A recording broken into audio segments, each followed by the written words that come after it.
Hello दोस्तों, कैसे हो आप लोग। आई होप कि आप लोग बहुत अच्छे होंगे और अच्छे से क्लास 10th की तैयारी कर रहे होंगे। आज हम लोग इस वीडियो के माध्यम से समझेंगे क्लास 10th में सिलेबस क्या है, जिससे आप लोगों को आसानी हो जाए पढ़ने में। तो मैं एक चार्ट यानी कि पहले से बोर्ड पर कुछ लिख के लिखा हूँ और आप लोगों को समझाऊँगा बारी बारी से 10th में हम लोगों को क्या पढ़ना है और किस में कितना मार्क्स पूछा जाता है।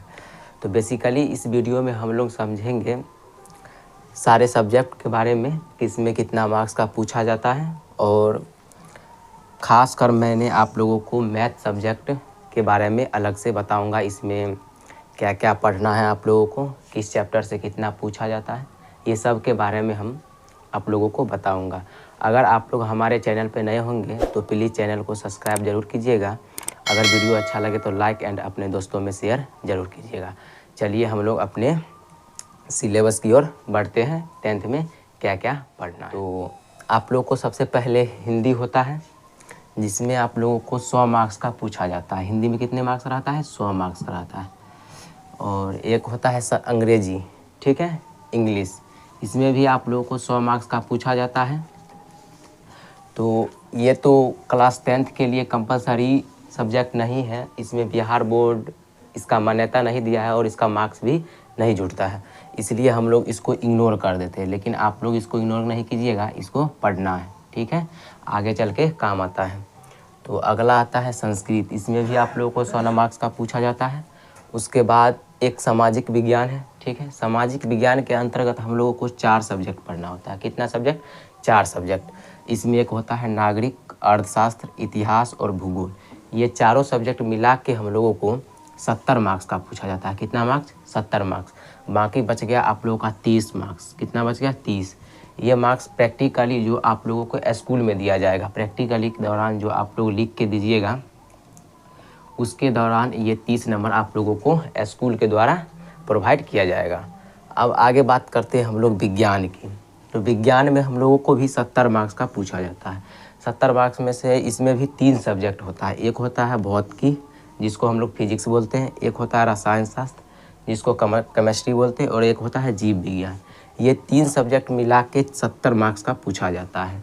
इसमें भी प्रैक्टिकली होता है, जो स्कूल के द्वारा आप लोगों को दिया जाएगा, वो 30 मार्क्स का होता है। अब बात आई गणित के। तो गणित में 100 मार्क्स का पूछा जाता है। ये गणित एक ऐसा विषय है जो आपको 100 में 100 मार्क्स दिया सकता है।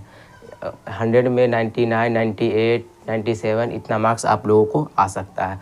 तो इस वीडियो में हम लोग खास कर इस मैथ सब्जेक्ट के बारे में जानेंगे और इसके हर एक टॉपिक यानी कि चैप्टर को देखेंगे कि इसमें कितना मार्क्स का पूछा जाता है अलग से। तो ये वीडियो लेक्चर आपके लिए बेसिकली मैथ के लिए मैं बनाया हूँ और ये बेसिक था। आप लोगों को 5 सब्जेक्ट, 6 सब्जेक्ट, अंग्रेजी अगर छोड़ दीजिएगा तो 5 सब्जेक्ट होगा, जिसमें आप लोगों को 500 मार्क्स का एग्ज़ाम होगा।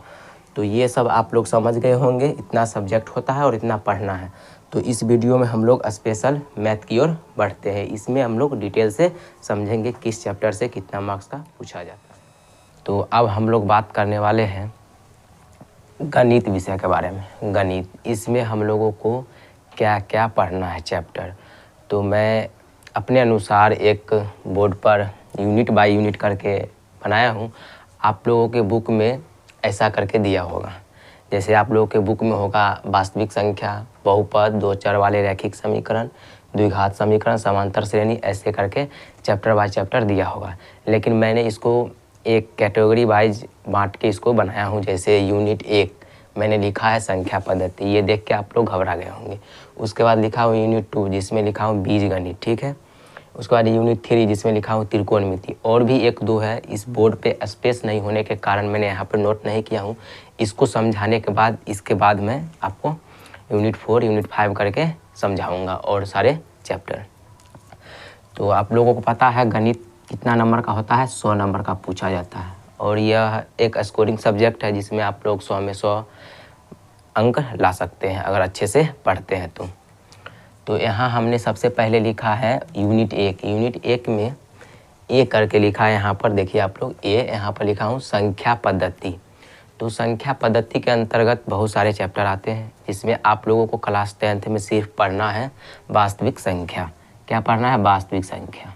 तो मैंने इसके अंतर्गत वास्तविक संख्या, जैसे आप लोगों का चैप्टर 1 करके दिया होगा बुक में, आप लोग खरीदिएगा NCERT का बुक, तो उसमें चैप्टर 1 होगा आप लोगों का, ऐसे चैप्टर 1 करके दिया होगा वास्तविक संख्या। तो ये आप लोगों को पढ़ना है वास्तविक संख्या। ये वास्तविक संख्या के अंतर्गत आप लोगों को 10 मार्क्स का पूछा जाता है। कितने मार्क्स का पूछा जाता है?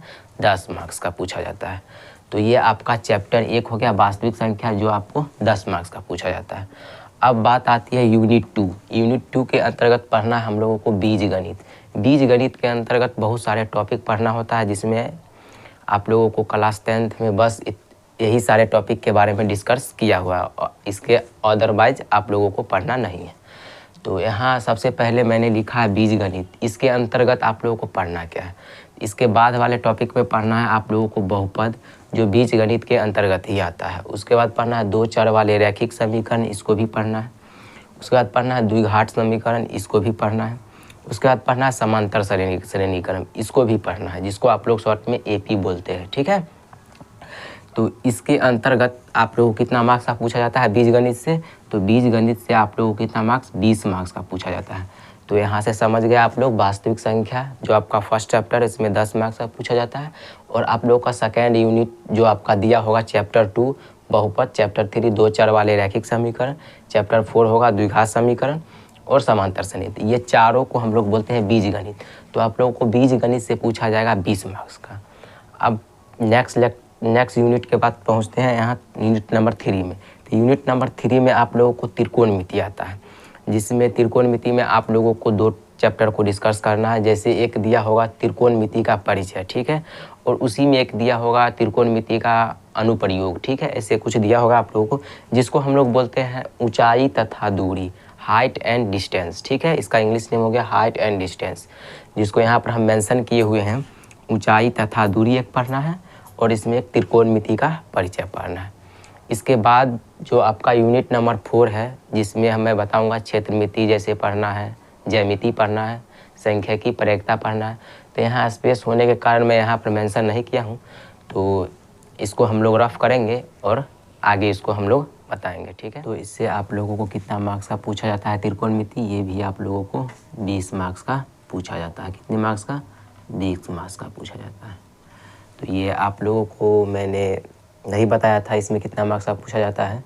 यूनिट 3 त्रिकोणमिति, ये इसमें आप लोगों को 20 मार्क्स का इसमें भी पूछा जाता है। उसके बाद एक आता है यूनिट 4, जिसमें आप लोगों को पढ़ना है नियामक ज्यामिति। क्या पढ़ना है? नियामक ज्यामिति। इससे आप लोगों को 10 मार्क्स का पूछा जाता है। कितने मार्क्स का पूछा जाता है क्वेश्चन?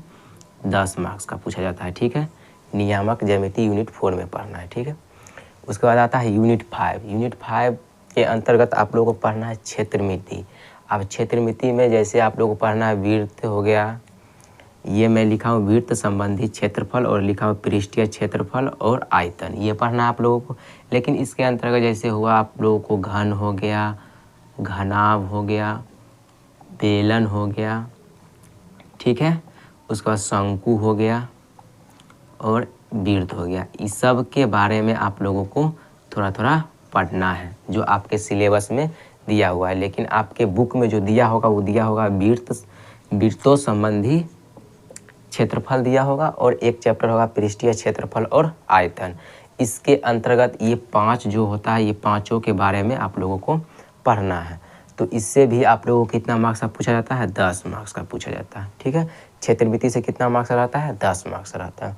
अब आगे आता है यूनिट 6। यूनिट 6 में आप लोगों को बस एक लास्ट टॉपिक है जो आपका चैप्टर होगा, जिसका नाम होगा सांख्यिकी एवं प्रयोक्ता। ठीक है, सांख्यिकी एवं प्रयोक्ता से भी आप लोगों को 10 मार्क्स का पूछा जाता है। ठीक है, तो आप लोगों का हो गया ये गणित विषय का सारा चैप्टर इंट्रोडक्शन हो गया। अगली लेक्चर में हम लोग इसमें से कोई एक यूनिट को आप लोगों को बताऊंगा और उसको सारा क्वेश्चन और उसका जो कॉन्सेप्ट होता है उसको बताऊंगा और सारा बनवाऊंगा एक एक करके। तो मैंने इसमें कुछ लेक्चर डाला हुआ है, जिसमें त्रिकोणमिति और ऊंचाई तथा दूरी, ये सब चैप्टर मैंने ऑलरेडी पढ़ा के अपलोड कर चुका हूं।